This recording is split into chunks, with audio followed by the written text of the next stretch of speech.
Est-ce que vous avez toujours mal à votre épaule? Oui, Oui. Ça va mieux que ça n'a été? oui. Donc au début, vous aviez plus mal? Alors, douleur intensive pendant 3 mois. Oui. Donc là, les douleurs diminuent, mais le soir, par exemple, au coucher, j'ai très mal. Au début, au début de votre maladie, quand vous faisiez un mouvement vif, involontaire comme ça, est-ce que vous aviez très très mal? Oui. Oui. Ça vous faisait mal pas très longtemps, jusqu'au bout des Non, doigts? j'avais très mal ici et jusqu'au pouce. D'accord. C'était horrible pendant quelques secondes. Oui, c'était très douloureux. C'est typique d'une capsulite rétractile, avec une phase aiguë, très douloureuse. Ensuite, les douleurs diminuent, s'installe une raideur, mais le patient a moins mal. Maintenant, on va tester les mobilités passives.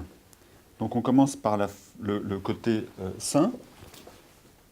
Donc on voit qu'il n'y a pas de déficit en flexion. La rotation externe coude au corps est bonne, on a presque 90 degrés. Maintenant on regarde du côté douloureux et on voit que on n'arrive pas, même si je cherche à aller plus loin, j'ai un arrêt, je suis bloqué à peu près 110 degrés d'élévation. Et pour la rotation externe coude au corps, et je n'ai pas de rotation externe coude au corps. En passif, on n'a absolument rien.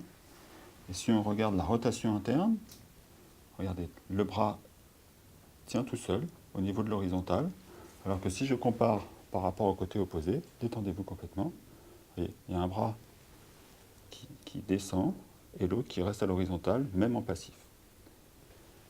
Allez-y, vous, levez le bras, Lequel?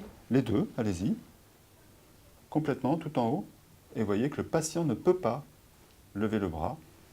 Merci beaucoup, madame. Ceci est absolument typique d'une capsulite rétractile. Dans ces conditions, il ne faut surtout pas tester la coiffe de rotateur ou demander des examens complémentaires compliqués. C'est une capsulite rétractile et il faut la traiter.